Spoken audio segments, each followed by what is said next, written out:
Hello, hello, bonjour et bienvenue sur ce nouveau et dernier live de l'année. Et oui, 2024 s'achève bientôt. J'espère en tout cas que vous allez bien. Moi, je profite de ce, allez, on va dire, dernier lundi dispo avant les fêtes, puisque comme vous toutes et tous, je pense qu'on va passer un petit peu de temps en famille. D'autant plus que la période des fêtes n'est pas tellement propice au live stream et à sortir des vidéos. Donc, je profite de ce dernier lundi en me disant, je lance le live, on verra qui sera là. Je sais qu'il y en a qui sont probablement, et d'ailleurs qui sont même en ce moment même sur la route. D'ailleurs, Julien, tu prends la voiture là en ce moment même, tu me dis dans le chat. Salut Fabien alias Treggy, salut FX alias Fixoulab dont c'était la fête hier d'ailleurs. Salut tout le monde. Qui est-ce qu'il y a dans le chat aujourd'hui?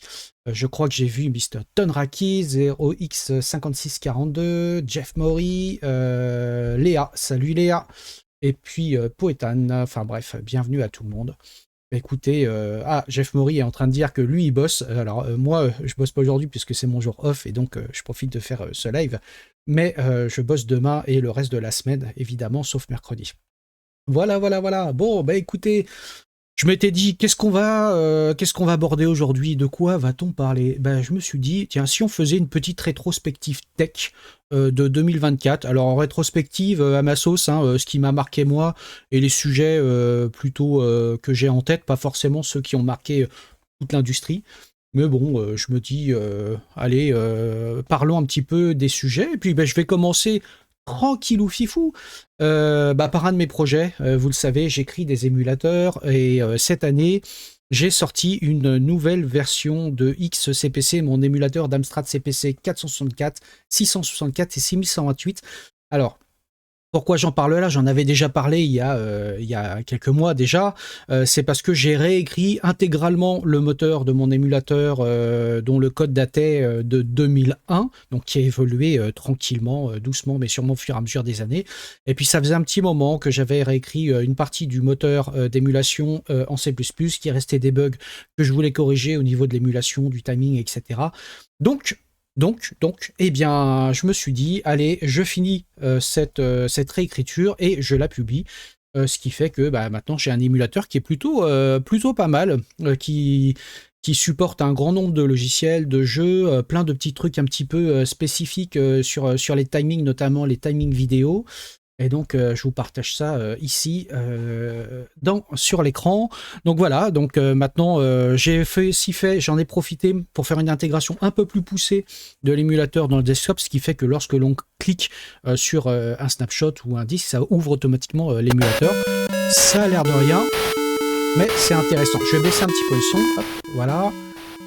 Donc là, vous avez reconnu Commando, le fameux jeu Commando. Qui est juste incroyable.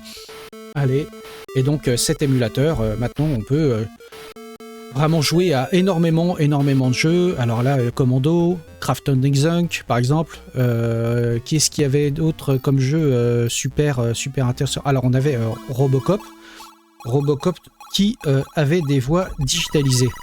Voilà. Écoutez.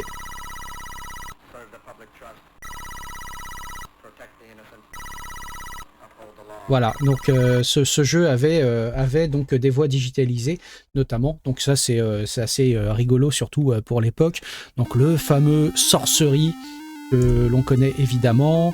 Bref, tout plein de jeux qui aujourd'hui maintenant sont supportés par l'émulateur, et notamment une des grosses nouveautés au-delà de la réécriture du noyau de l'émulateur, c'était aussi le support du son.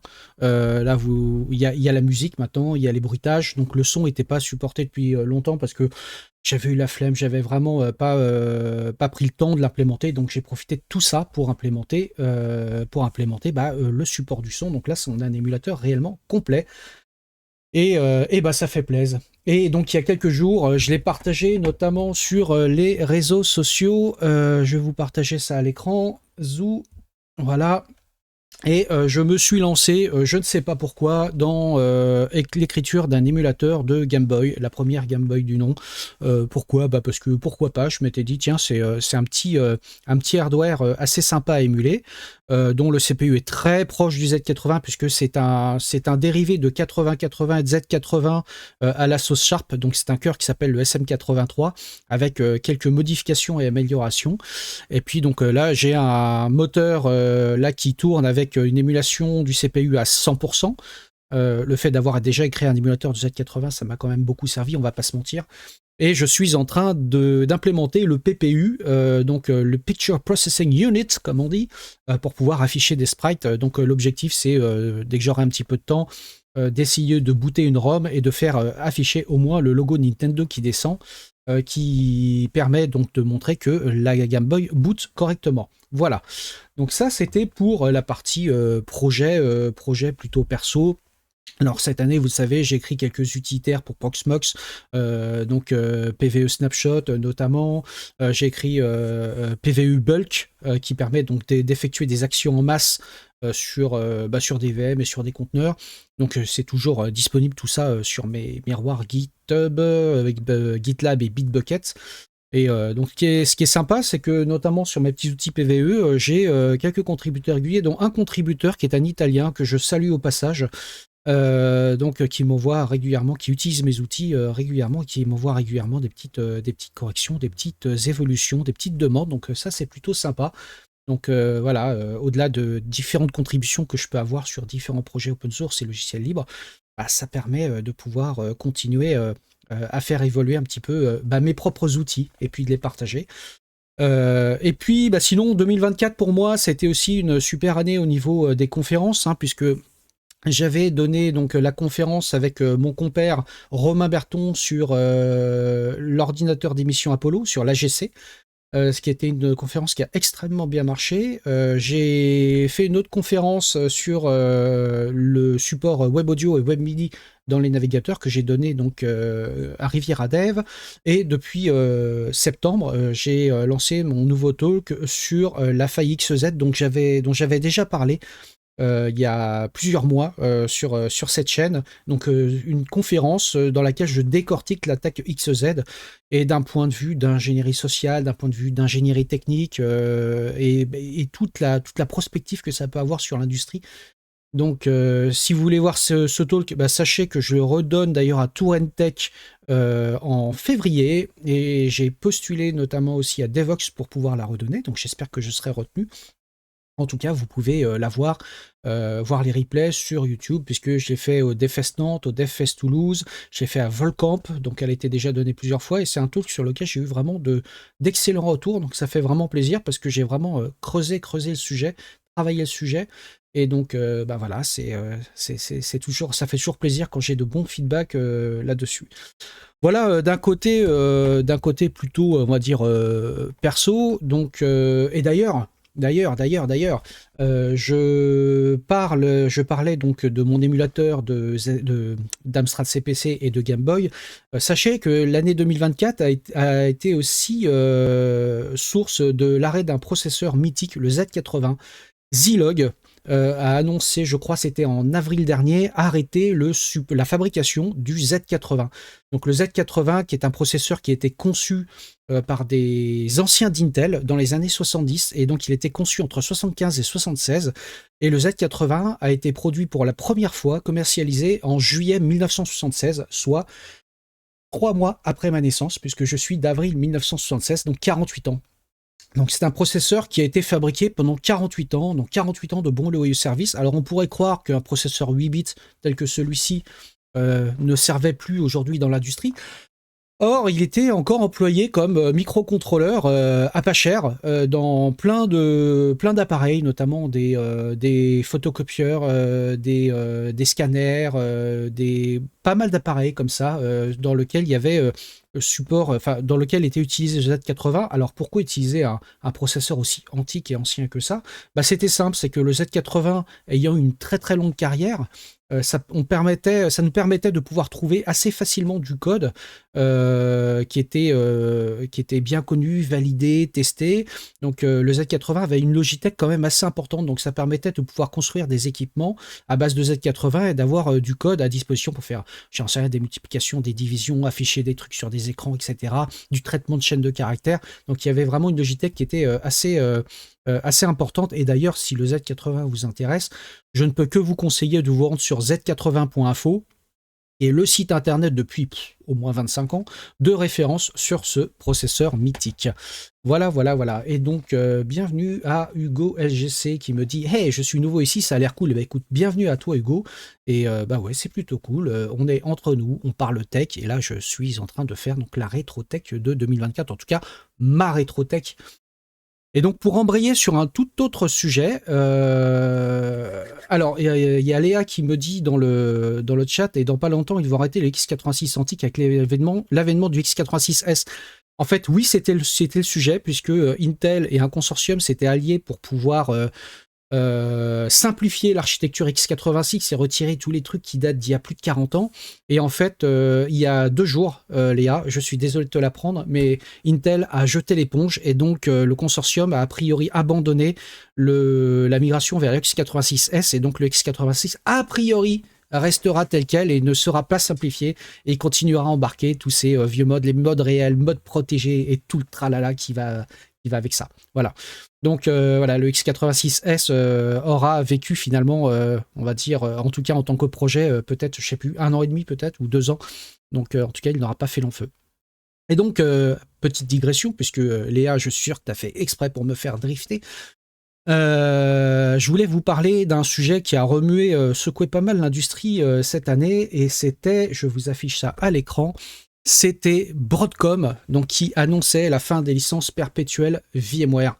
Donc cette année, ça a été un vrai remue-ménage, parce qu'ils avaient commencé, je crois, à annoncer ça peut-être en décembre 2023, et ils ont vraiment activé, me semble-t-il, de mémoire, le fait d'arrêter les licences perpétuelles. Donc les gens qui avaient acheté des licences VMware, finalement, ces licences n'avaient plus de support, et donc ça a énormément secoué l'industrie.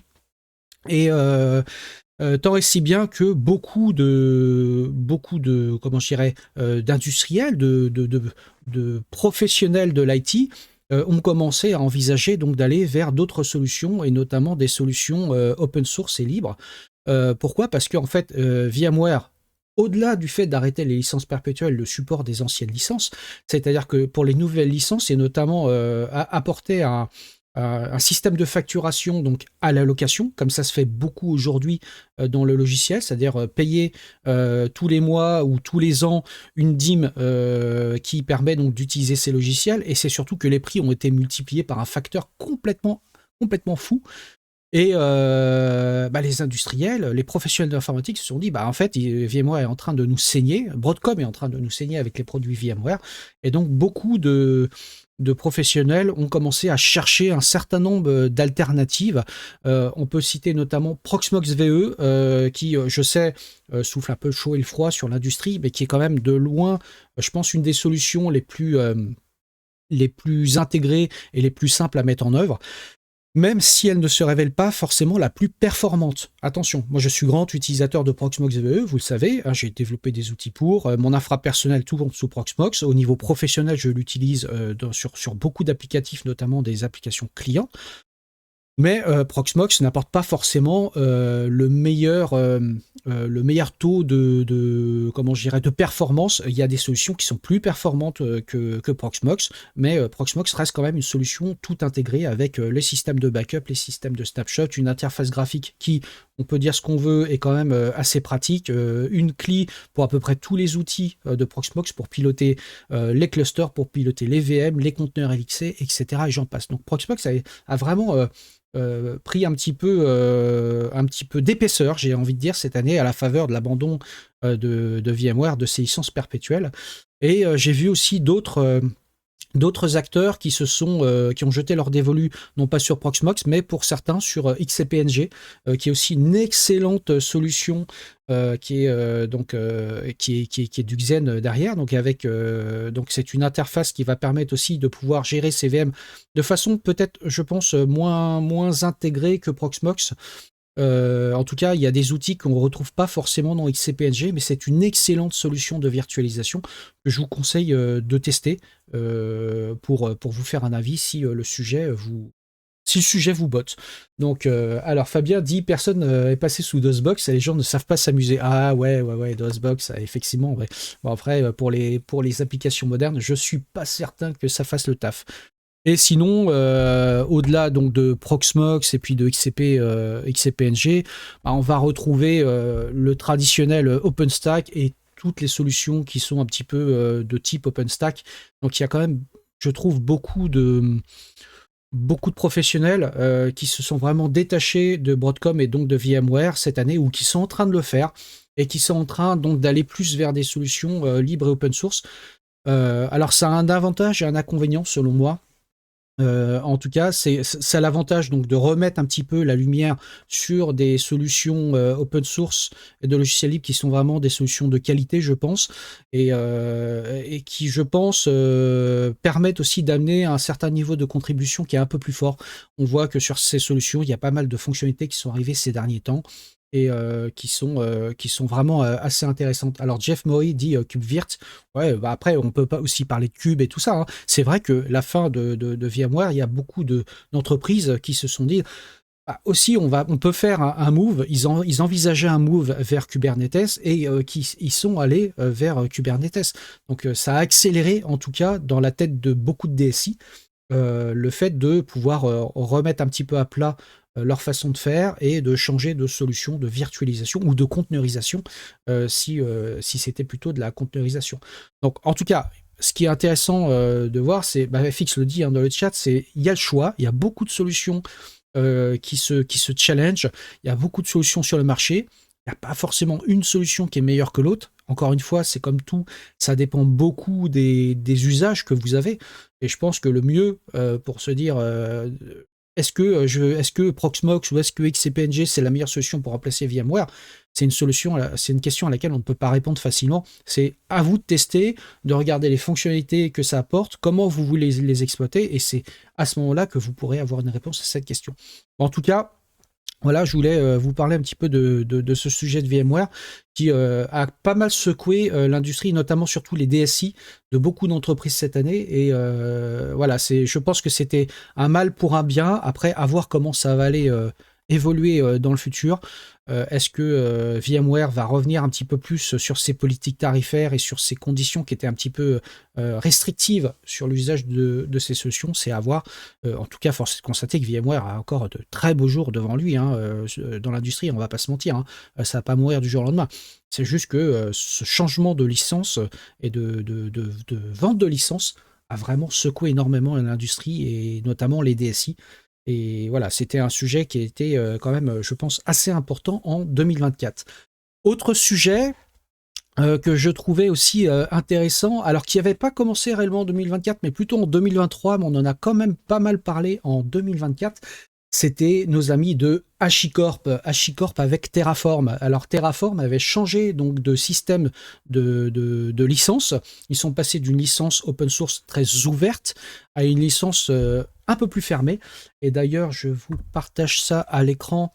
Ils ont même ouvert une FAQ sur leur site pour pouvoir répondre aux différentes questions qui pouvaient se poser suite au changement de licence, puisque HashiCorp est passé d'une solution très, très ouverte à une licence qui s'appelle la BSS, Business Source License, je crois.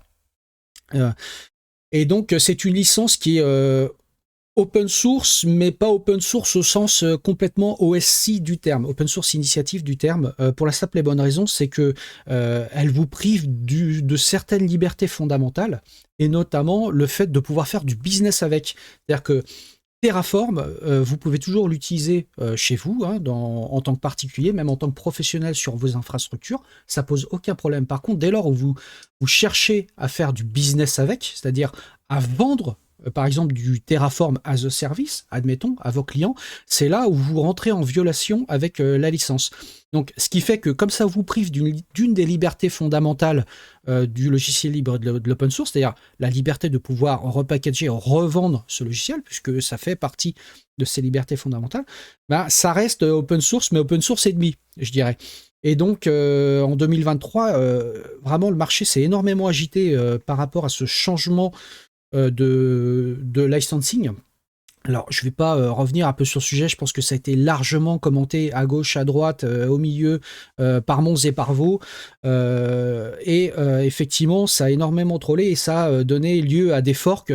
Je pense notamment à OpenTofu, et puis il y a d'autres forks de Terraform, parce que les gens se sont dit, réagissent un peu comme il y avait eu pour Elastic, quand Elasticsearch avait changé son modèle de licensing aussi, était passé vers une licence de ce type-là.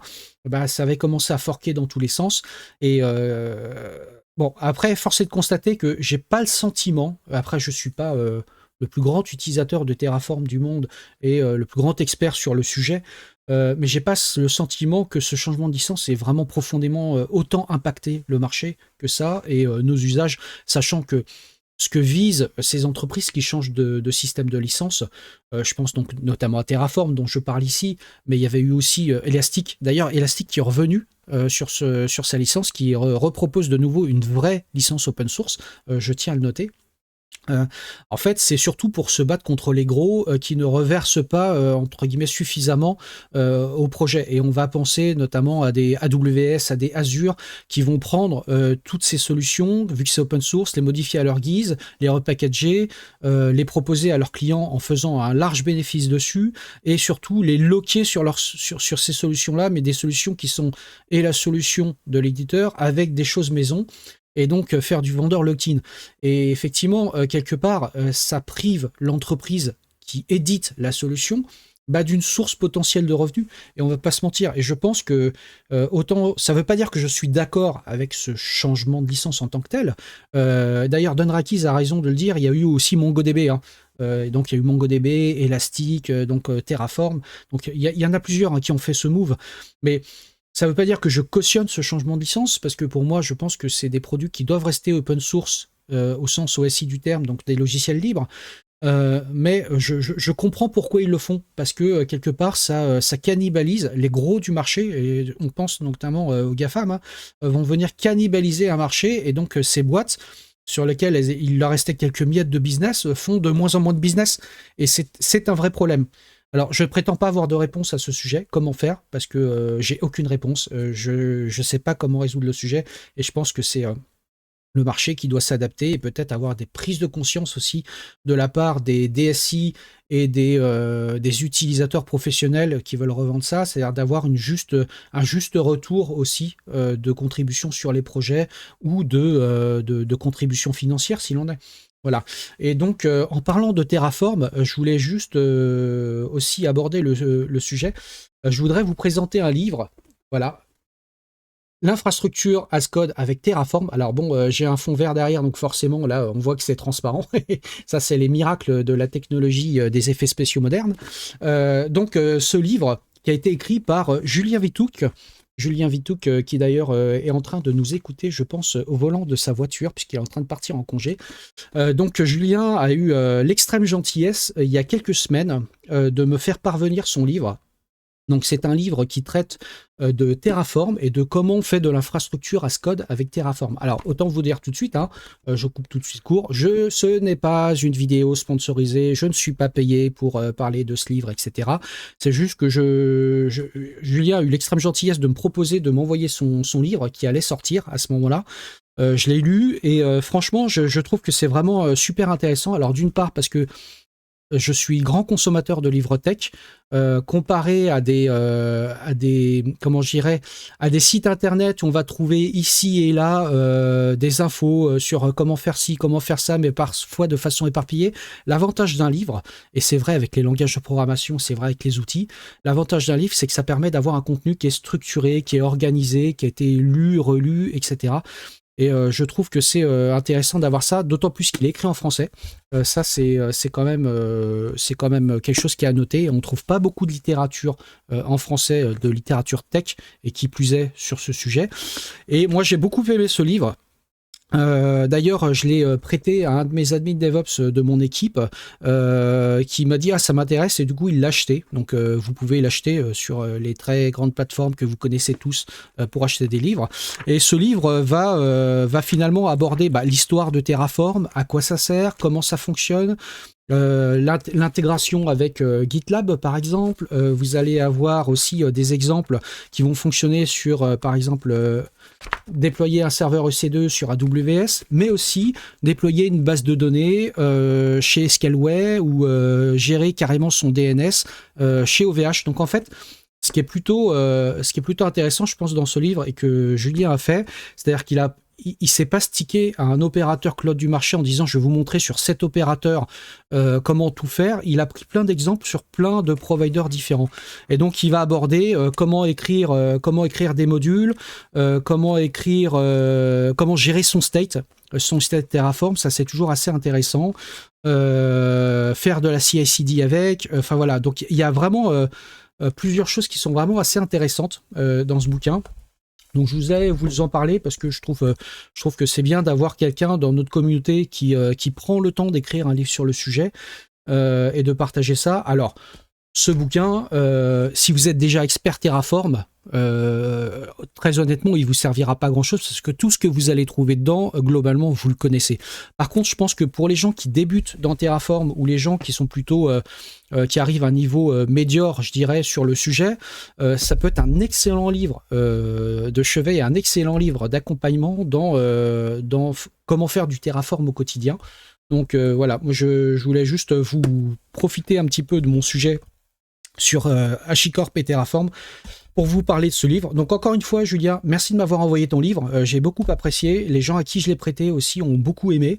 Donc si vous n'êtes pas expert Terraform, que vous souhaitez vous y mettre, que vous cherchez un livre un peu structuré sur le sujet, qui plus est en français, n'hésitez pas à acheter ce livre. Franchement, pour 40 balles, c'est de l'argent, je pense, plutôt bien investi. Voilà. Je referme cette petite parenthèse, puisque ce n'est pas sponsorisé, mais écoute, avec plaisir, Julien, qui est ici toujours avec nous dans le chat. Donc voilà, je referme cette parenthèse sur HashiCorp et je vais passer plutôt au sujet de langage de programmation. Et cette année, ce qui a retenu mon attention en 2024, c'est vraiment deux langages particulièrement sans vraiment de nouveautés. Vous n'allez pas tomber de votre chaise quand je vais vous en parler, c'est Rust et Python. Alors, je vais partir du premier, Rust, parce que c'est un langage de programmation, vous le savez, donc, qui a été créé à la fondation Mozilla, qui avait pour but initialement de pouvoir réécrire le moteur de rendu cerveau de Firefox avec ce langage, et puis c'est devenu un projet à part entière, un langage généraliste, et donc qui a commencé à prendre sur le marché. Et ce langage apporte un certain nombre d'avantages sur d'autres. Je pense notamment par rapport au C ou au C++, typiquement. C'est une gestion extrêmement rigoureuse de la mémoire et de comment on partage des références. Donc, l'approche de développement avec Rust, c'est-à-dire que sur l'allocation mémoire, sur le partage de références d'objets entre fonctions, etc., c'est quelque chose qui est extrêmement en même temps contraignant et en même temps vous apporte énormément de sécurité à votre code, puisque à la phase de compilation, vous avez des vérifications qui sont opérées, notamment par la partie mémoire, c'est le borrow checker qui va vérifier que quand vous utilisez une référence de mémoire sur un objet, vous avez bien cette référence mémoire et que cette référence ne pointe pas vers n'importe où dans la mémoire et que les allocations et libérations de mémoire vont se faire en conséquence. Donc ça apporte une gestion extrêmement rigoureuse de la mémoire, mais aussi extrêmement contraignante. C'est-à-dire quand on débute avec Rust, on est confronté au début avec beaucoup d'erreurs parce qu'on est habitué à coder un petit peu comme avant, et beaucoup d'erreurs sur la gestion des objets, la gestion des références, etc. Après, l'avantage de la chaîne de compilation de Rust, c'est que ça permet d'apporter des messages d'erreur qui sont extrêmement verbeux et qui expliquent précisément pourquoi il y a une erreur et où est-ce qu'il faut corriger. Donc, ça, c'est vraiment, comme le dit Fabien, le borrow checker, c'est très utile pour la gestion de ressources, dont la gestion mémoire est un cas particulier, absolument. Et en fait, le borrow checker, c'est pas quelque chose qui a été inventé dans Rust. Le borrow checker, c'est l'application stricto sensu de ce qu'on appelle RAII, donc Resource Acquisition is Initialization, qui est un concept qui vient du C++, qui est normalement le C++, si vous codez correctement C++ et que vous faites les choses correctement, vous allez utiliser ce concept et ne jamais avoir de fuite de ressources, que ce soit de mémoire, de file descriptor, de ressources quelles qu'elles soient. Et en fait, Ce que fait le borrow checker, il le fait aussi. Donc, à la compilation, il va vérifier que les références que vous allez utiliser sont toujours, c'est bien vous qui les avez, que telle référence peut être utilisée dans tel contexte, avec des passages donc de références, etc. Donc, globalement, c'est du RAI, mais à la sauce Rust qui a été implémentée et dans le langage et à la chaîne de compilation et aussi évidemment, in fine, au runtime. Donc, ce que je voulais dire par rapport à 2024, c'est que Rust a pris énormément d'ampleur et énormément d'épaisseur cette année. Il y a énormément de projets qui sont écrits, voire réécrits en Rust. Sur la première chose, c'est-à-dire l'écriture de projets en Rust, je comprends tout à fait le concept, le principe. Je trouve ça plutôt bien pour des projets qui ont besoin et de performance et de sécurité, mémoire et autres ressources. Rust est un candidat, je pense, relativement idéal, qui est plus abordable que le C, je dirais, qui est finalement entre le C et le C++, puisqu'il va apporter ce que je disais dans C++, une forme de RAI, donc de gestion automatisée des ressources, plus facilement, comment je dirais, plus sécuritaire que le C, puisque le C, on est vraiment très bas niveau sur lequel il y a vraiment très peu de contrôle. Je ne vais pas dire aucun, mais très peu de contrôle. Pour autant, la réécriture intégrale de projets en Rust, je pense qu'il y a beaucoup de gens qui se font plaisir, à juste titre parce qu'ils ont envie de le faire, mais parfois je trouve un peu dommage de se dire on a écrit tel projet, c'était en C, etc. On va tout réécrire en Rust parce que pourquoi pas. Donc en fait, ils réécrivent en Rust en se disant bah oui, ça va vous apporter plus de sécurité parce que la mémoire est mieux gérée, parce qu'il y aura plus de fuite mémoire, parce que pas de débordement mémoire, parce que patati patata. Mais en fait, l'inconvénient que je vois à ça, c'est que les gens réécrivent quelque chose en prenant le risque d'introduire des bugs, et notamment des bugs fonctionnels. Or, la réécriture d'un projet en C, en C++, en Python, en ce que vous voulez, etc., en Rust, c'est pas quelque chose qui est demandé par les utilisateurs. Les utilisateurs s'en foutent que votre projet soit écrit en Rust, en C, en C++ ou en ce que vous voulez. En fait, le problème, c'est que souvent, beaucoup de projets, de réécriture de projets d'un langage vers du Rust, partent du principe, c'est parce que les gens se lancent dans ce projet avec une bonne intention, mais c'est pas vraiment une demande d'utilisateur. Et voilà, il y a plein de projets qui ont commencé à être réécrits, certains finalement, parce que parfois la tâche est quand même très très lourde à faire. On est un peu au pied de l'Himalaya, puis on regarde le sommet en se disant là, je vais jamais y arriver. Et effectivement, il y a des projets parfois qui sont arrêtés en cours de route. Alors, il y a d'autres projets qui prennent, on va dire, une approche un petit peu médiane, qui vont dire, bon, bah, nous, on va plutôt implémenter certaines parties de code, les implémenter ou les réimplémenter en Rust. C'était le cas notamment de la libcurl, qui a commencé à introduire du Rust, et c'est aussi le cas d'une grosse base de code que vous connaissez toutes et tous, c'est le noyau Linux, qui a apporté une couche de développement, notamment pour les pilotes, un SDK en Rust pour pouvoir développer de façon plus fiable, j'ai envie de dire, apporter du Rust dans le noyau sans avoir besoin de tout réécrire. Alors là, le sujet est aussi assez complexe, puisque il y a eu beaucoup beaucoup de gens qui ont fait qui sont arrivés un peu comme des ayatollahs du Rust, si j'ose dire, et donc qui ont commencé à faire pression sur les autres langages et les experts d'autres technologies en disant oui, tout ce que vous utilisez c'est nul, faut utiliser le Rust, vous êtes des has-been, votre truc c'est nul, etc. Donc le problème c'est que ça a commencé à créer une dissension un petit peu, j'observe ça sur le marché, entre ceux qui disent notre langage est super, votre langage c'est nul, etc. et les autres qui se mettent un petit peu sur la réserve et voire sur la défensive, et notamment ça arrivait au sein même des mainteneurs du noyau Linux, puisque au bout d'un moment ça a créé vraiment de fortes tensions dans les équipes de développement, parce qu'il y a eu un peu trop de prosélytisme autour du Rust, sans tenir compte de tout ce qu'avaient fait les développeurs historiques depuis plus de 30 ans, qu'ils maintiennent des bases de code qui doivent être maintenues, et c'est vrai que quand on dit Rust, c'est vachement bien, etc. Partir de zéro, c'est toujours plus commode que de maintenir du legacy. Et donc, ce que beaucoup de gens ne voient pas, c'est maintenir du legacy, c'est aussi une tâche qui est aussi très importante.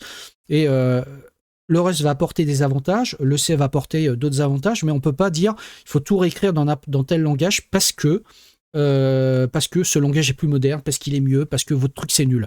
Et là, ça crée de la tension et beaucoup de dissension au sein des équipes, sur le marché, et je vous le dis, notamment au sein du noyau Linux. Il y a eu beaucoup de publications sur le sujet ces derniers temps. Je vous encourage à aller voir ça. Linus Torvalds s'est même prononcé par rapport à ce sujet, parce que c'est devenu un sujet qui est assez important, je dirais, et important à traiter. Voilà. Donc, ça n'empêche pas que si vous voulez vous lancer dans un nouveau langage, le Rust est un langage auquel vous devriez vous intéresser pour plein de bonnes raisons, parce qu'il apporte une bibliothèque, enfin des bibliothèques qui sont assez riches, parce qu'il apporte une sécurité du code, mais une chaîne de compilation qui est encore très lente comparée à d'autres langages type le C, le C++ et autres langages compilés. Je pense notamment le langage V qui compile à la vitesse de l'éclair, et c'est aussi un langage, le langage V, auquel vous devriez vous intéresser. C'est un des langages, je pense, le langage V, là je glisse un petit peu sur un autre langage, qu'il faut surveiller de très près et qui a pris beaucoup d'ampleur cette année, et sur lequel il commence à y avoir vraiment des choses ultra intéressantes. Et j'avais fait une vidéo cette année sur le langage V, que je vous encourage à aller voir, ou partager s'il y a des gens que ça intéresse. Donc Rust, V, et puis le langage Python, puisque c'est aussi un de ceux qui a bien sorti son épingle du jeu cette année, en 2024, pour la simple et bonne raison, c'est l'IA. La fameuse IA, l'IA générative, l'IA généraliste, l'IA au sens large du terme, ou pas. Donc en fait, l'IA, comme beaucoup de choses en IA, sont développées, ou en tout cas s'appuient sur du code et des bibliothèques Python. Effectivement, Python a pris beaucoup d'ampleur sur ces sujets. À tort ou à raison d'ailleurs. L'avantage de Python, c'est qu'il offre un nombre de bibliothèques incalculable et une facilité de codage qui est aussi très très intéressante. Pour autant, le Python, c'est lent. Ça se traîne sévèrement, le Python. Ça se traîne. Et un truc que je déteste en Python, lorsque j'utilise par exemple pip ou d'autres, lorsque je veux installer un projet Python sur ma machine, c'est l'enfer des dépendances. Mais quand est-ce que les développeurs et les développeuses Python vont arrêter de nous faire chier avec leur bip de dépendance? Parce que c'est insupportable. Chaque fois que vous faites pip install d'un projet, il y a toujours une dépendance qui pète quelque part. Donc on est obligé de faire du virtualenv en permanence, parce que d'un projet à l'autre, les dépendances sont incompatibles, parce que d'un projet à l'autre, ça pète d'une façon ou d'une autre. C'est l'enfer. Pour autant, Python reste un des langages qui est les plus utilisés sur le marché. Alors moi, je ne suis pas très langage à typage dynamique, donc le Python, JavaScript, c'est des langages que je pratique, que j'aime bien au demeurant. Par contre, je ne suis pas plus fan que ça, parce que le typage dynamique, je pense que c'est pas une bonne chose dans le code. Mais ça, c'est un avis qui est très personnel, que j'ai déjà partagé plusieurs fois, notamment sur les réseaux sociaux. Voilà, c'est un avis qui est complètement personnel, que je peux étayer sur certains sujets. Voilà. Le typage dynamique apporte aussi une certaine forme de souplesse et de façon de faire les choses, mais aussi apporte le risque d'avoir des erreurs qui ne sont vues qu'au runtime et non pas à la phase de compilation, par exemple. Alors pour le JavaScript, on a le TypeScript qui est venu comme une surcouche par-dessus, qui permet de faire, d'avoir du typage statique et de faire beaucoup de vérifications à la compilation. Donc on peut dire que on peut avoir ça un petit peu comme étant un entre-deux, mais ça nécessite forcément d'apporter une chaîne supplémentaire sur son langage, sur le JavaScript. Pour en revenir au Python, voilà, Python, je pense que 2024 a été l'année du Python, parce que l'IA a complètement explosé. On peut pas se le cacher, hein. L'IA cette année, ça a complètement explosé. On voit que par rapport à ce qui a été, comment je dirais, les usages qu'on pouvait avoir il y a 2 ans maintenant, quand ChatGPT est arrivé sur le marché, et ce qui existe aujourd'hui, que ce soit sur les qualités de réponse, que ce soit sur les modèles, les inférences de modèles, que ce soit sur la production d'images et de vidéos. Là c'est juste, là on voit que notamment, on prend par exemple X, avec son modèle Grok, permet de créer des images qui sont indiscernables de la réalité, pour ainsi dire.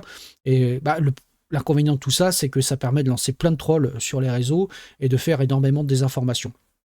Pour autant, tous ces modèles sont instanciables, et on peut faire des inférences avec des bibliothèques Python. Et il y a beaucoup de projets cette année qui sont sortis en Python pour faire du face swapping, pour faire de la réplication de voix, imiter la voix de quelqu'un, pour faire de l'analyse de data, etc., etc. Donc Python, c'est vraiment le langage de prédilection pour le traitement de données d'une part, et l'IA d'autre part. Après, pour faire des applications plus généralistes, je reste plutôt convaincu que Python n'est pas forcément un langage complètement adapté du fait de son architecture, de sa lenteur quand même par rapport à d'autres langages, sa consommation de ressources aussi. Quand vous commencez à manipuler beaucoup de volume de données, vous avez une consommation de ressources qui est quand même assez importante. Voilà, on va pas se mentir. Mais bon. Et donc je voulais juste vous partager ça. C'est l'index TIOB. Alors l'index TIOB qui recense, qui est un index comme un autre de langage, qui recense un petit peu les langages les plus utilisés sur le marché, ou en tout cas les plus demandés sur le marché. Donc on voit numéro 1 Python, on a le C++, on a le Java qui reste toujours en bonne ligne, le C. Alors là, sur l'index TIOB, Rust ne pointe qu'en 14e position. Je pense que c'est relativement faux par rapport à ce qu'on peut observer sur le marché. Mais voilà, TIOB est un index qui existe depuis très très très très longtemps. Je pense que Rust est beaucoup plus haut que ça, devrait être beaucoup plus haut que ça dans l'index TIOB. Si on regarde un autre index, on va retrouver l'IE Spectrum. Donc on retrouve encore une fois le Python, le Java, le JavaScript, le C++, donc qui est toujours finalement entre 2, 3e, 4e position. Le C qui est plutôt en retrait, et Rust qui arrive là peut-être à 1, 2, 3, 4, 5, 6, 7, 8, 9, 10, 11, 11e position au lieu de 14 par rapport à TIOB. Voilà. Rust prend vraiment de l'épaisseur.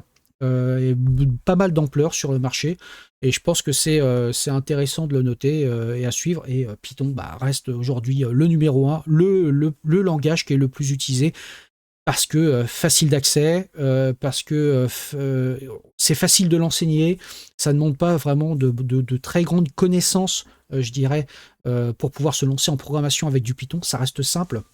Même pour faire de l'embarqué, vous pouvez faire de l'embarqué avec du Python. Voilà, donc il y a, enfin de l'embarqué, je vais mettre des gros guillemets, attention, de l'embarqué pour faire de l'Arduino ou de l'équivalent, on peut en faire avec du Python. Mais en tout cas, voilà, c'est un langage qui est facile d'accès, et je pense que sa facilité d'accès et son universalité fait que pour aujourd'hui, ça reste le langage numéro 1, mais je pense à ne pas utiliser lorsque vous avez besoin de manipuler beaucoup de volume de données, quand vous avez besoin de beaucoup de perfs. Là, franchement, j'encourage plutôt les gens à revenir plutôt sur des langages compilés type Rust, le Go, par exemple. Ça peut être le langage V. Voilà, donc tout ça, c'est... voire même le JavaScript en côté back-end. Hein. Là, il y a Léa qui parle du Node.js. Voilà, donc il y a quand même pas mal d'alternatives qui sont plus efficaces que le Python, en tout cas que l'implémentation C Python, qui est l'implémentation de référence du langage, pour faire des projets, des vrais projets clients, des vrais projets industriels. Voilà un peu pour tout ce que je voulais vous aborder aujourd'hui sur cette petite rétro 2024. Alors évidemment, elle n'est pas exhaustive. Évidemment, c'est plutôt les sujets qui m'ont plutôt marqué cette année et ceux dont je voulais vous parler. Évidemment, il y a eu plein d'autres sujets. En un an, il s'est passé énormément de choses. Moi, je voulais surtout vous aborder cela, mais il y a plein d'autres choses. On pourrait en parler pendant des heures. Après, prospective sur 2025, je pense qu'on pourrait se dire, je pense que l'IA va prendre de plus en plus d'ampleur. On voit beaucoup d'outils arrivent basés sur l'IA. Des fois, on ne sait pas trop ce que ça apporte. Ça apporte des fois juste le fait que c'est basé sur l'IA. Certains outils apportent une expérience utilisateur qui est plus intéressante. Je pense qu'il y a beaucoup d'éditeurs de code qui sont arrivés avec des assistants de génération de code basés sur l'IA. On peut parler de GitHub Copilot. Il y a aussi ChatGPT qui apporte aussi son moteur de code. Il y en a plein d'autres qui arrivent avec plein de modèles qui sont en train de se, comment je dirais, d'être améliorés, qui sont de mieux en mieux.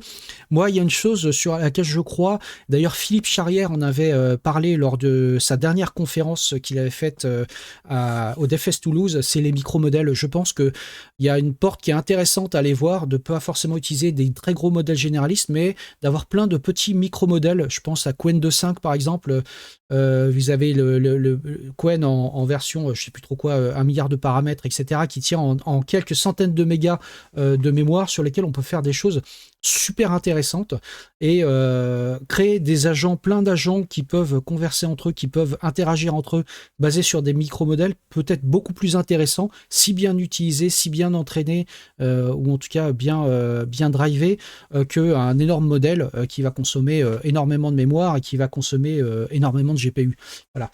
Donc je pense que l'IA va continuer à progresser. Alors, est-ce que c'est quelque chose qui va venir, parce que beaucoup en ont parlé cette année, remplacer nos métiers, c'est-à-dire est-ce que demain il n'y aura plus besoin entre guillemets de développeurs, on dit j'ai juste à chatter avec mon IDE et ça me sortir le code, j'y crois pas, en tout cas à court terme. Je pense que on va devenir de plus en plus des développeurs et des développeuses augmentés avec ces outils-là, mais pour l'instant je pense que c'est des outils qui sont intéressants. Comme IntelliSense ou ce genre de complétion de code intelligente est arrivé il y a plus de 20 ans. Je pense qu'aujourd'hui, ce sont des outils qui nous apportent une expérience développeur améliorée, mais qui sont encore loin de nous remplacer. Après, vu les progrès que fait l'IA générative, difficile de faire une prédiction de où on en sera dans un an. Il y a un an, je pense que c'était impossible de prédire où on en serait aujourd'hui, là, 23 décembre 2024. Donc le 23 décembre 2023, je pense qu'il était impossible de prédire où on en serait aujourd'hui, même si on avait une vague idée que l'IA ait beaucoup progressé, mais ça progresse et de façon, je dirais, peu anticipée, qu'on ne peut pas anticiper nous, et puis pas forcément dans des directions qu'on imagine. Autant la génération de la vidéo, de l'audio par l'IA, c'est des choses qu'on savait que ça allait arriver, mais il y a beaucoup d'autres applications qui sont en train d'arriver qu'on ne pouvait pas forcément anticiper. Et donc, voilà, et notamment générer du code, générer... comment je dirais, nous assister dans nos tâches au quotidien. Voilà, c'est des choses qu'il va falloir surveiller de près. Je pense que 2025 va être une année assez intéressante. Et je pensais à ça ce matin, de me dire à quel point est-ce qu'on est loin des prédictions que Raymond Kurzweil avait fait il y a une vingtaine d'années. Donc Raymond Kurzweil, donc, qui était un chercheur en IA qui est très très très connu. Je vous encourage à aller voir et à aller lire ses travaux. Qui a travaillé d'ailleurs chez Google pendant un certain temps, donc qui est quelqu'un qui était un grand visionnaire sur la partie IA et qui a fait un certain nombre de prédictions. Et donc, je ne sais pas à quel point on est loin aujourd'hui encore des prédictions qui avaient été faites par Raymond Kurzweil il y a plus d'une vingtaine ou une trentaine d'années. Donc, ce serait intéressant d'aller voir. J'ai pas fait cet exercice pour ce live aujourd'hui, mais je pense que je vais m'y intéresser dans les toutes prochaines semaines. Voilà pour ce sujet d'aujourd'hui. Écoutez, je vous remercie vraiment d'être venu me voir sur ce live, sur cette dernière vidéo de l'année. Je pense que je reprendrai très probablement le 6 janvier, très probablement, pour le prochain live, prochaine vidéo, avec des nouveaux sujets. On sera tout frais et dispo. Frais peut-être pas, parce qu'avec les fêtes, on mange toujours et on boit toujours un peu trop. Mais bon, je pense que on reviendra avec une nouvelle niaque, une nouvelle énergie pour cette nouvelle année 2025. Donc moi, je vais plus que vous souhaiter une bonne fin d'année 2024. Passez de bonnes fêtes, profitez bien de vos proches, geekez bien, profitez aussi du temps pour geeker, pour inventer des choses, pour partager. Que ce soit sur les réseaux, entre vous, faites du code, voilà, faites de la programmation récréative, comme j'aime à le dire, la programmation récréative, il n'y a rien de mieux. Et Mister Dr JVTech, bienvenue à toi, ça fait plaisir de te voir sur ce live. Je te fais des bisous. Et écoutez, moi je vous dis donc à l'année prochaine, et puis bye bye les amis, ciao ciao ciao.